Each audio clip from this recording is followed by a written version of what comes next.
Halo guys, oke, gue balik lagi, oke. Di video kali ini gue mau bahas hasil liga tadi sore ya, Liga Inggris dan juga Liga Spanyol. Gue malas balas Serie A, gue nonton pun enggak ya. Ini Serie A gue nggak terlalu tertarik karena ya Milan di bawah Pioli itu nggak layak untuk ditonton, jadi gue nggak akan nonton. Gue cuma menonton sepak bola yang bikin gue terhibur itu aja. Kita mulai dari Liga Inggris terlebih dahulu ya.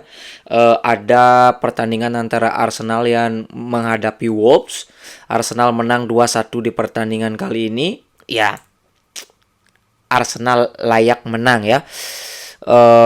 Di Arsenal udah unggul di awal-awal babak pertama lewat golnya Bukayo Saka dan serang beberapa menit Odegaard berhasil cetak gol kedua 2-0. Tapi setelah itu Arsenal itu cenderung menurun ya permainannya. Jadi bisa dibilang Wolverhampton bisa memanfaatkan beberapa kesempatan melalui counter-counter, tapi ya efektivitasnya Wolverhampton ini nggak terlalu bagus ya finishingnya, tapi akhirnya Wolves bisa mencuri satu gol lewat Kunya. Tapi dari segi permainan dan lain-lain Arsenal ini layak unggul, layak menang di pertandingan kali ini menurut gua.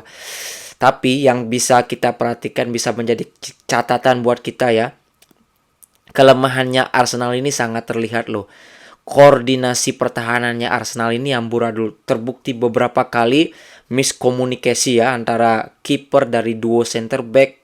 Ya, beruntung Wolverhampton nggak canggih-canggih amat. Kalau ini lawannya canggih aja, sedikit-sedikit canggih, Arsenal ini bisa disetrap loh. Ya, jadi ya Arsenal layak menang, tapi masih ada beberapa kelemahan yang gua notice ya dari Arsenal. Dan di match selanjutnya ada MU yang lawan Newcastle. Sorry, kebalik, Newcastle lawan MU karena mainnya di kandang Newcastle ya. MU kalah 1-0 di pertandingan kali ini. Ya, kita bahas sedikit line up-nya ya karena pertandingan ini cukup menarik. Oke, kita lihat line up-nya dulu. Kiper MU ada Onana main. Sementara di dua back sayap, di kiri ada Diego Dalot dan Wan Bissaka di kanan. Sementara center back Luke Shaw kali ini bermain sebagai center back bersama Harry Maguire. Di double pivot ada Kobbie Mainoo yang kali ini starter ya bersama McTominay. Bruno di nomor 10, ada Garnacho di sayap kiri dan Rashford kembali bermain di sayap kanan, dan Mas Rizal di striker ya. Ya, Rashford dan Mas Rizal ini sama sekali nggak kelihatan ya. Garnacho juga gitu. Walaupun di awal-awal babak pertama Garnacho sempat bikin satu peluang berbahaya tapi bisa ketepis kakinya Nick Pope. MU ini praktis nggak bisa pegang bola aja nggak ya, apalagi bikin peluang.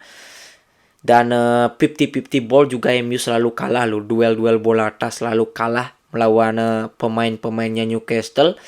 Aliran bolanya MU ini ya sama sekali nggak ada kreativitas. Aliran bola dari belakang membangun serangannya itu ya sama koneksinya itu nggak ada loh. Kenapa?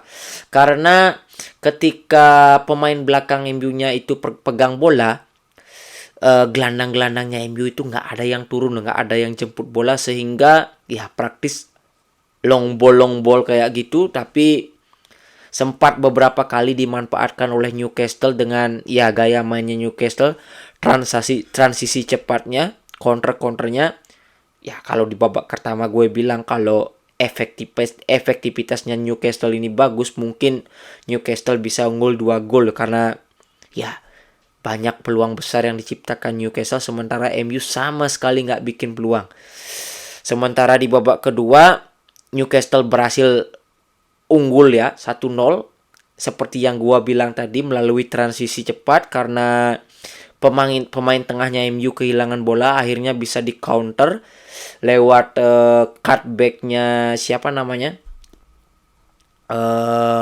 Trippier, dan di cutback berhasil di finishing oleh Gordon ya, 1-0 untuk Newcastle. Dan MU juga sempat cetak gol melalui shootingnya Anthony, tapi ngebentur si Maguire ya, offside, itu positif offside. Ya, MU nggak banyak bikin peluang juga, jadi MU menurut gue layak kalah ya. Ini performanya MU sangat tidak konsisten loh. Siapa pemain MU yang bermain bagus tadi pagi? Sama sekali nggak ada menurut gue. Semua main jelek loh. Ya, kita nggak bisa salahin Ten Hag juga ya kalau semua pemain ini off.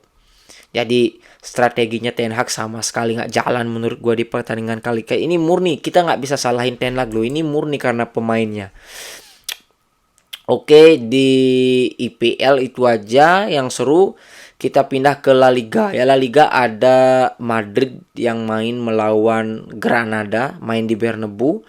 Madrid menang 2-0 di pertandingan kali ini, layak menang ya. Madrid main cukup solid, penguasaan bolanya Madrid jauh dari Granada. Granada ini nggak bisa pegang bola juga ya, cuma ngandelin counter-counter. Madrid berhasil unggul di menit 26 melalui Brahim Diaz, sempat bikin beberapa peluang berbahaya juga. Dan akhirnya di babak kedua Rodrigo bisa cetak gol di menit 57. Apa Madrid bikin banyak peluang? Ya, Madrid cukup banyak bikin chance, terutama dari Bellingham, dari siapa namanya, Valverde juga bikin, tapi ya efektivitasnya agak kurang hari ini, jadi cuma bisa cetak 1-2 gol.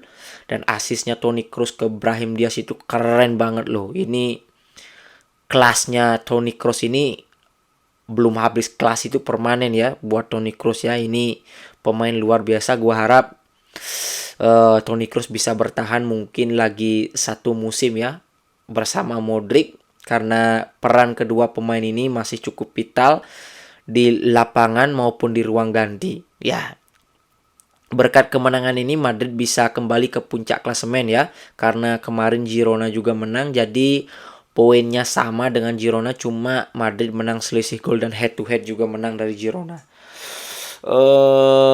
Jadi besok ada beberapa match yang seru juga di La Liga. Ada Barcelona yang akan menghadapi Atletico Madrid. Gue sebagai fans Madrid, of course gue harap dua tim ini akan kehilangan poin. Mungkin hasil seri cukup bagus ya. Sementara di EPL ada Chelsea yang menghadapi Brighton. Ini pertandingan seru, gue pasti nonton karena gue ngefans sama Brighton ya. Dari segi permainannya gue sangat enjoy nontonnya. Dan Liverpool lawan Fulham. Sementara ada setelah itu City yang menghadapi Spurs. Ini juga akan menjadi match yang seru. Seperti yang kita ketahui, Spurs di 3 pertandingan terakhir agak menurun ya. Gua harap Spurs bisa ngasih perlawanan lah ke City di pertandingan kali ini. City juga lagi nggak bagus-bagus amat, jadi gua harap pertandingan ini akan seru. Oke, itu dulu untuk video pembahasan kali ini. Kita ketemu lagi di next video. Oke, see you.